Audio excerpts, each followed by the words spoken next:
Are you a baker, but you don't have all the tools that you would really like to have to be able to decorate your cakes maybe a little bit nicer, maybe a little bit faster, maybe a little bit easier?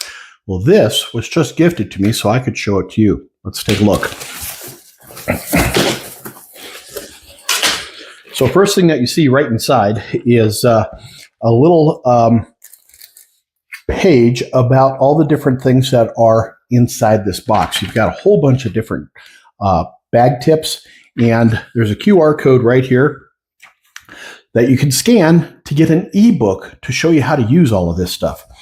Now, there was a time in my life where I was really into baking. Matter of fact, I was cooking professionally, and I was doing a lot of baking here at home as well, too. But those days are pretty much so behind me, but that doesn't mean that I'm not going to give it a whirl again. I'm going to show you what's in here and a little bit of how to use some of this stuff. But then in a different video, I'm going to make a cake, and I'm going to put it to use with all of these products in here. So first things first, this guy right here, which looks a little bit like a coat hanger, is actually a cake cutter. And let's see if we can get this out of here.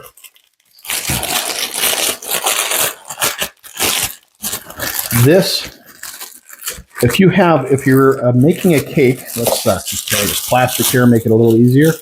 If you're making a cake and you're taking a full size or full thickness cake, but you want to cut it in half, you can use this to do just that. And what this does is, this is a wire that, I don't know if you can see that. See that? It's kind of all bent up right now, but I believe there's a way to use this thing to cut the cake in half so that it's nice, clean cut all the way across.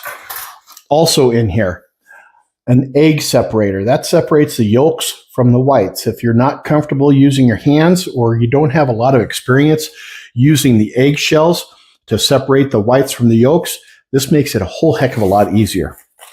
You have a frosting knife, and this here really comes in handy when you are initially and in a finishing capacity spreading the frosting on your cake or pastry. And this one here, and by the way, yes, all of these are pink. And that is a pastry knife right there. You also have an offset pastry knife, which makes it a little bit easier to do what I was just saying without getting your fingers in the frosting. So that's a lot easier when you're doing things like that. A silicone whisk. Come on. Come on. There we go. It's about an 8-inch silicone whisk. It's nice and lightweight. It's got some good strength to it. That'll be around for a while if you take care of it. This here is, I believe, used to smooth your frosting out.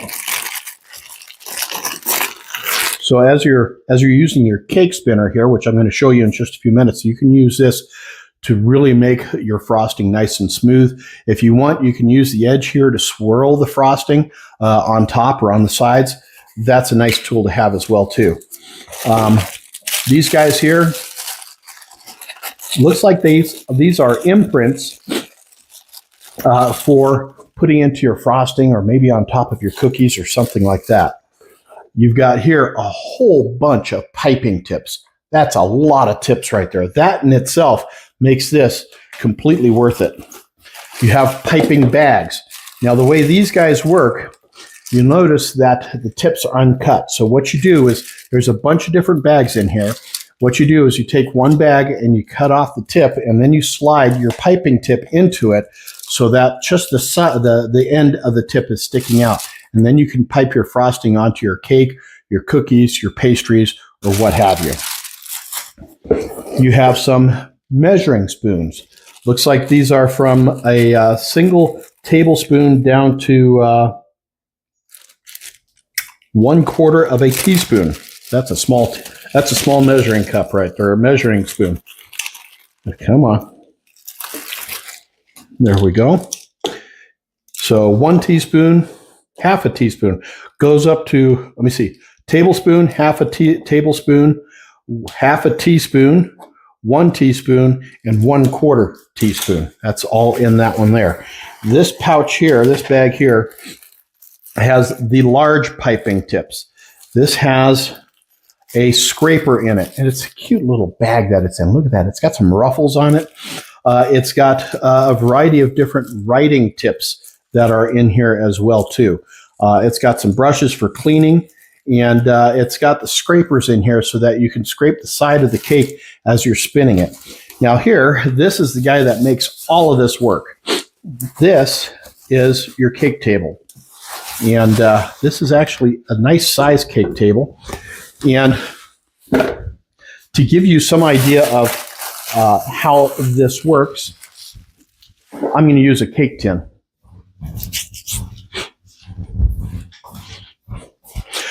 So this is a 9-inch cake tin, and it fits perfectly on top of here.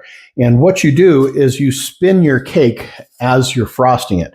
You can frost it on top. You can frost it on the sides here. You can smooth your frosting out. You can, what's the word I want? Boy, my brain just went blank. You can texture it. You can put different shapes and textures into the top and the side of your frosting. And with this one here, you're going to be putting your frosting on and smoothing it out and giving it a nice thin coat to start off with. Same thing right here. You can use that just like that. This here is going to be for your final decorations on your cake. You can use, I'm going to go ahead and open this bad boy up, maybe. See if this string is permanently knotted now. No, it's not. There we go. You can use these scrapers, and there's looks like there's 2 of them in here. They are not the same. They are both have a different shape to them, but they both can be used basically for the same thing. There we go. So as you can see, oh, there's 3 of them in here. This one is flat with some very tight corners. This one has a very wide corner. And this one here is for putting an edge on your frosting. And that's what that one is for. You can do that on top as well, too. You just, now you'll probably just notice that when I turn that, the cake pan slid. You want to put a parchment or something like that underneath your cake so that it doesn't stick to this. And when you do turn it, you want to turn it from below so that you're not putting fingerprints on your cake and you're not accidentally pushing your cake off. Ruining your cake is not in the bingo cards. There's also some little scissors in here for cutting fondant and things like that. You can use this for doing tiny little writing with cake frosting. Another one for putting little straight lines all the way across. You've got here, oh, there's silicone piping bags that are for these big guys right here. And these are just different tips that you can put different textures on top of your cake. And this is what holds your big ones in place right here. And then these guys here, this is all for cleaning. And for this here, you're going to put, roses. That's your rose tip. So with your rose tip in here, you're going to take this and you're going to start putting frosting on in shapes of roses, or whatever flower it is that you want. That's what these guys are for. There's 2 of those in here. There's a smaller one and a larger one, and a cleaning brush. There's all sorts of stuff in here. And like I said, here in the next day or so, I'm going to do another video using some of this stuff to show you how to frost a cake. There you go, guys. Have yourselves a fantastic day. We'll catch you on the next video. Until then, cheers, everybody.